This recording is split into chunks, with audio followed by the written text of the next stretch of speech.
I'm Kimberly Reynolds. I work for WrightIMC. We're an integrated marketing company.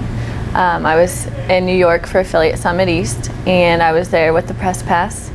So I was there to go to the sessions, learn, live tweet, live blog, and interview a couple people. And you're based out of? Out of Dallas. Dallas, okay. Yes.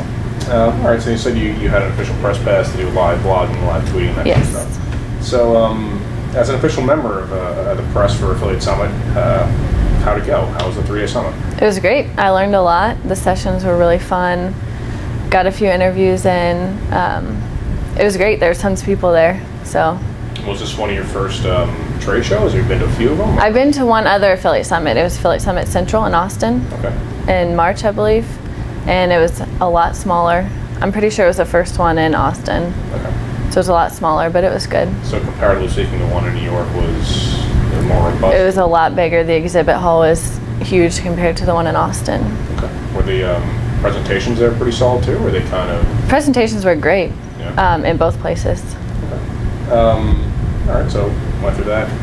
Do you have a favorite part of the summit this time? Did you have something that really stuck out in your mind? I think my favorite part was the keynote speaker on Wednesday, I believe. It was N.T. Atuk, I believe is how you say his name. He did a presentation on his product, which is educational video games for kids in school. Yeah.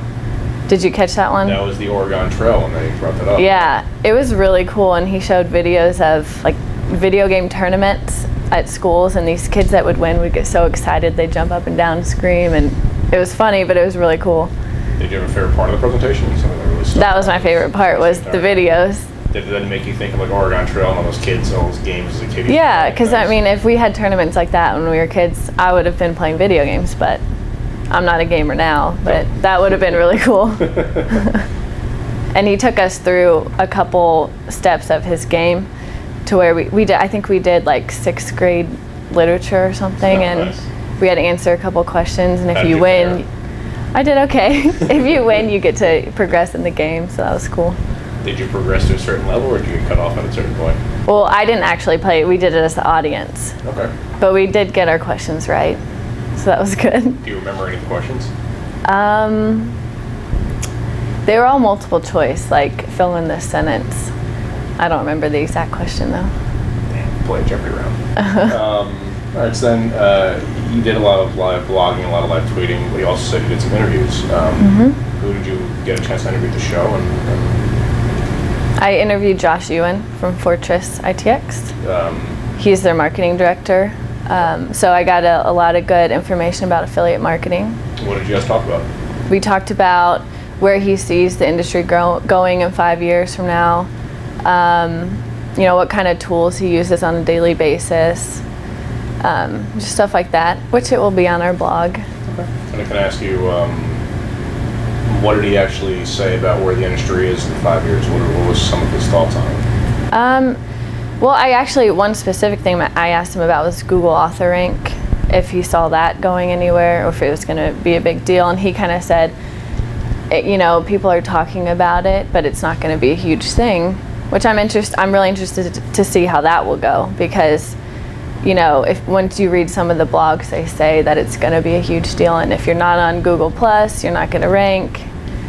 So do you personally think it's going to be a big deal? Or do you see it going somewhere in the next few years? I kind of think it will, because I went to a session, Will Reynolds' session, and he spoke a little bit about it and said that, you know, Google Plus isn't going anywhere, so, you know, you got to start using it.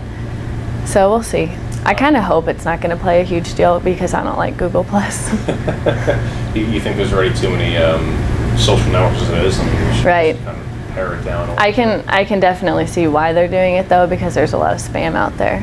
I actually went to a session too on social media that was some of the terms were about the biggest social media spaces right now, and one of the questions was asked about Google Plus and if it was going to be a network to watch or not so much.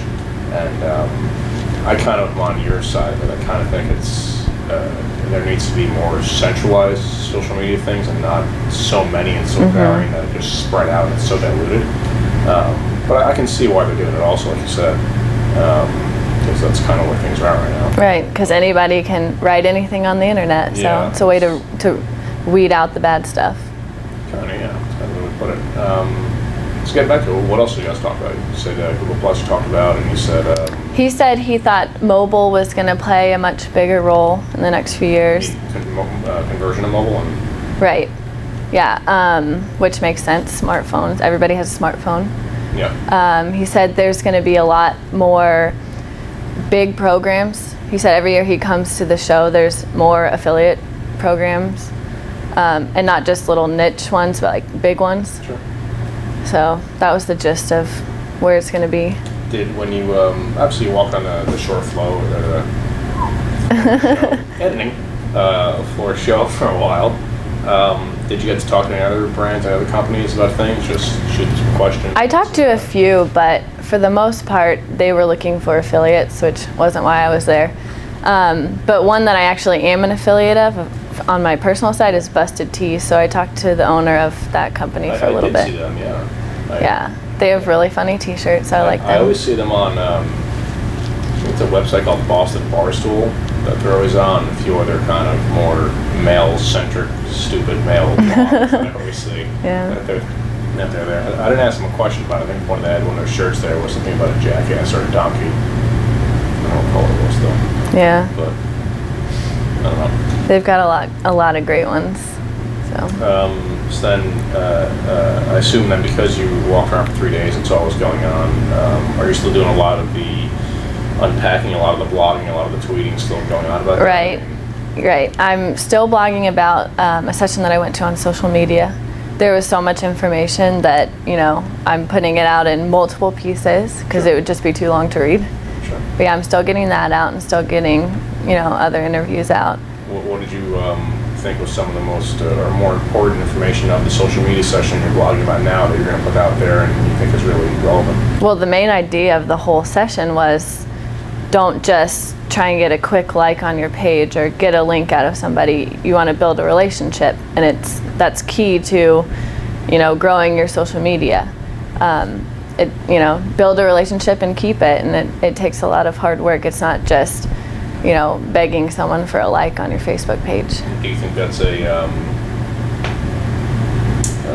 good way to look at social media? Do you think that's a good way forward for people who are actually involved in doing that? That's actually the way they should look at it as opposed to getting a quick like? I do. I mean, I have a real world example that happened to me. I was at a 5K run, and there was booths out, and one was for Subaru, and they said like our page and we'll give you a free water bowl for your dog.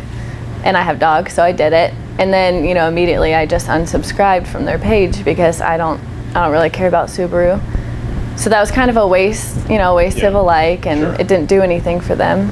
I've actually found, if you look at the stats behind social media and where things are at, especially if you look at likes specifically, because everyone who runs a brand knows it's pretty hard to get likes just because it's kind of fleeting, but it's just like no one really cares about it that much.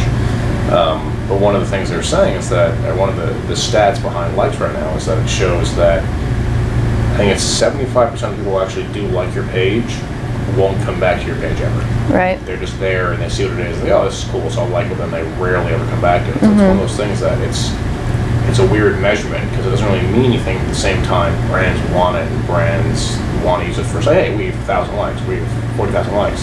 It's one of those strange kind of... Yeah, it totally makes more sense to build a relationship and, go find people that are maybe interested in that already and start talking to them. In that sense, do you think then Twitter is a better avenue for relationship building and actual conversation going about? I can see where it would be. It's a lot easier to search for people that are interested in what you're selling. Okay. Do you then actually have a Twitter page yourself? Someone could I do. It's want to follow you up? They can. Yes, Kimberly Darish. It's DERISH. Yes. At Kimberly Darish. Yep. And then you also do some tweeting for your company, WrightIMC. Yes, Is that correct? WrightIMC. At WrightIMC.